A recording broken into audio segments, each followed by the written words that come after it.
Oke, assalamualaikum warahmatullahi wabarakatuh. Hai guys, kembali lagi di channel gue, channel Pejuang Impian. Jadi kali ini gue mau bahas salah satu berita yang lagi hits banget di negeri kita, yaitu tentang Direktur Pertamina yang korupsi mencapai 163,7 triliun, yaitu kasusnya yang diduga mengoplos Pertalite jadi Pertamax. Menarik nih. Ayo kita bahas langsung aja. Buat kalian jangan lupa like, komen, dan subscribe.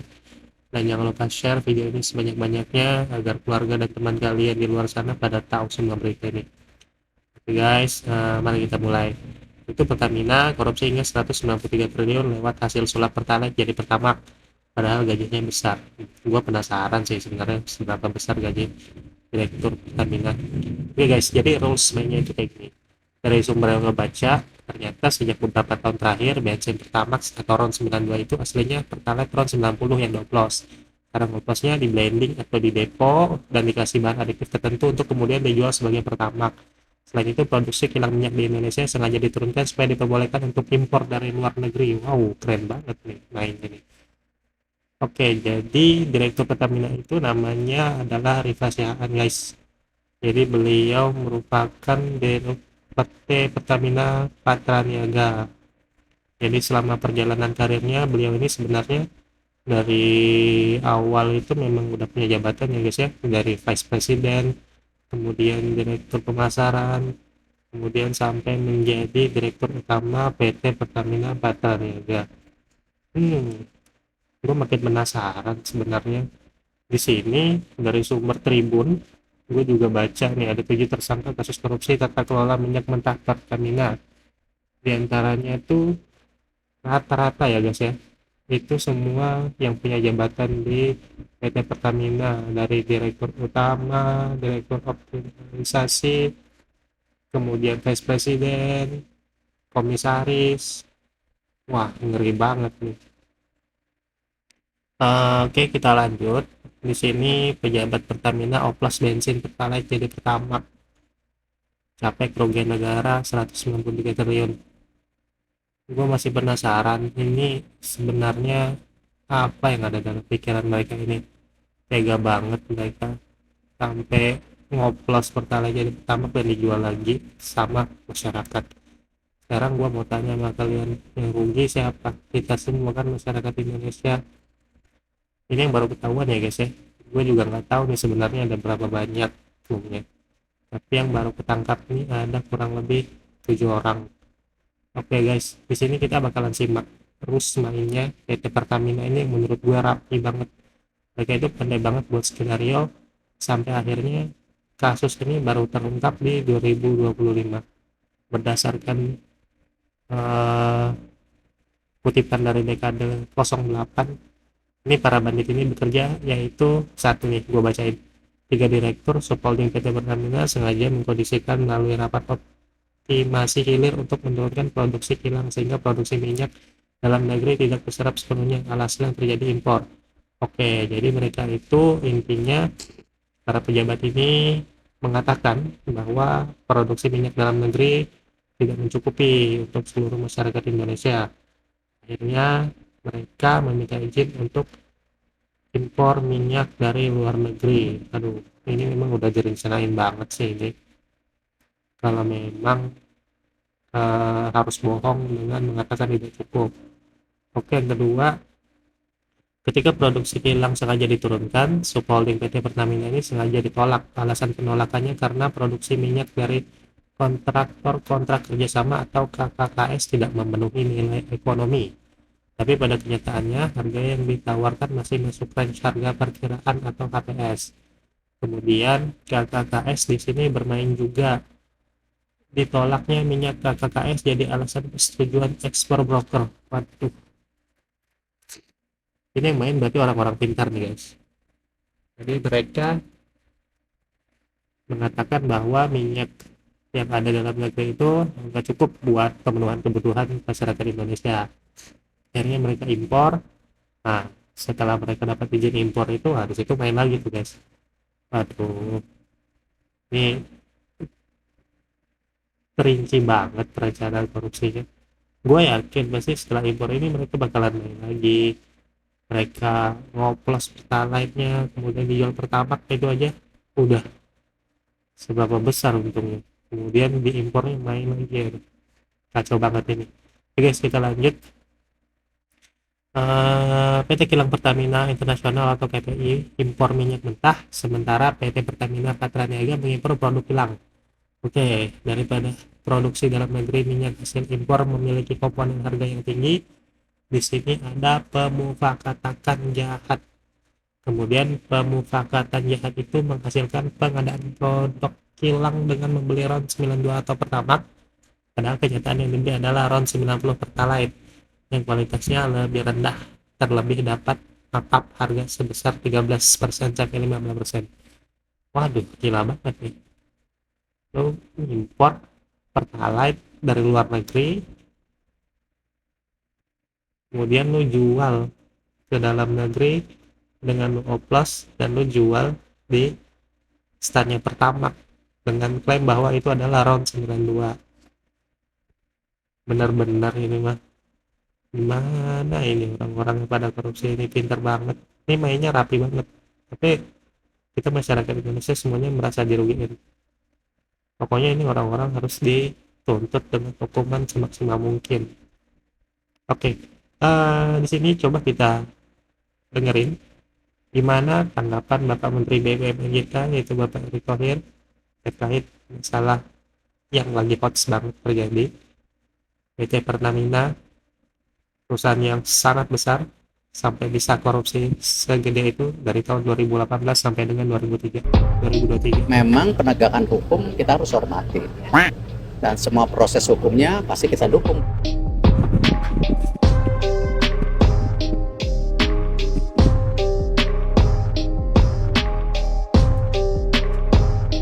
Dan selama ini kan kita sama Kejaksaan Agung sudah terus bekerja sama, pemberantas korupsi Asabri, Jiwasraya, dan lain-lain. Jadi ya kami menjaga proses hukum dan semuanya itu secara ini transparan.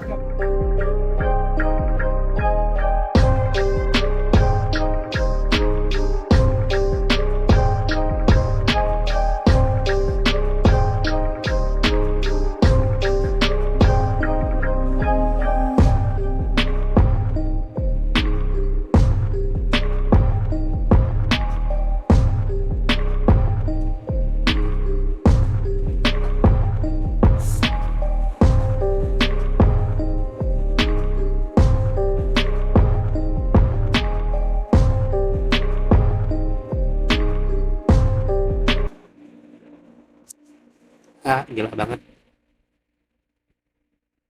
Ini orang-orang yang korupsi pada ngerasa nggak bersalah apa ya? Wajar aja, banyak orang sekarang lagi trennya hashtag kabur aja dulu. Ya gimana nggak kabur ya? Ini loh Pak, teman-teman Bapak nih, pejabat di atas sana nih, ada kayak gini nih. Nah, kesel banget gua. Sebenarnya di dalam sana tuh masih banyak banget guys korupsinya. Karena berdasarkan video ini gue makin yakin. Emosional ini? Karena saya nggak bisa apa-apa. Saya di luar kekuasaan. Anda tidak bisa apa-apa atau Anda kewalahan juga ngurus yang di dalam pada saat Anda menjabat? Oh enggak. Saya nggak pernah kewalahan. Saya tekan. Cuma masalahnya saya nggak pernah dikasih dirut. Saya bilang berkali-kali kok. Kalau betul mau bersihkan Pertamina, saya itu dirut. Dan berita toh, saya tantang balik. DPR panggil, saya datang. Saya masih datang. Asal sidang terbuka. Sampai hari ini nggak ada yang berani panggil gue DPR. Kenapa? Takut ya lo orang, gue bilang ya. Takut lo orang semua. Takut gue ngomong tau. Makanya kalau saya senang kalau jaksa mau panggil, saya punya rekaman suara rapat semua. Saya cuma minta Pak Jaksa, sidang terbuka di Republik ini. Berarti Anda siap dipanggil ke Jagung? Oh, saya siap. Saya senang membantu. Dan saya senang kalau di sidang, itu semua rekaman rapat saya itu diputar. Biar seluruh rakyat Indonesia mendengarkan apa yang terjadi di Pertamina, apa yang saya marah-marah di dalam. Dan lebih gila lagi, berarti oknum terima, oknum di ESDM, mungkin oknum di SKK Migas, oknum BPK, semua ada yang terlibat. Oh, seluas itu dampaknya? Enggak mungkin dong, kamu beli barang masa nggak ketahuan? Oke. Nggak mungkin.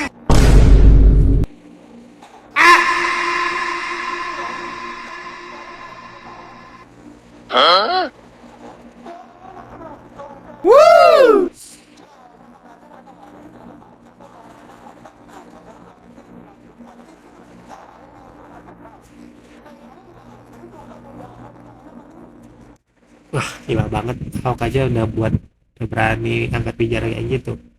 Tapi bentar guys, sebelum kalian tinggalin video ini, gue mau kasih tunjuk satu lagi. Dan ini baru gue dapat hari ini. Gila banget, makin parah ini korupsi makin gede. Jadi gue baru dapat ini video sumbernya dari KPK, yaitu korupsi tentang penggandaan di PT ASDP terkait penggandaan kapal. Itu gila, ini korupsinya lebih gede lagi ini. Dan suka ini tersangka yang baru 3 orang, jadi belum tahu, kemungkinan bisa jadi ada lebih dari ini. Kapal-kapal Lebih yang kerugiannya diakuisisi mencapai oleh perusahaan 100 ASDP miliaran. atau PT ASDP ini sebenarnya memang tidak layak dilakukan akuisisi karena umurnya dari 53 kapal yang berumur di bawah 22 tahun hanya 11 kapal, sedangkan sisanya sebanyak 42 kapal, kurang lebih 10 umurnya hampir 60 tahun, 20-an umurnya di atas 30-an tahun. Ini yang membuat keyakinan dari kami tim penyidik serta JPU bahwa memang telah terjadi perbuatan melawan hukum yang mengakibatkan kerugian keuangan negara.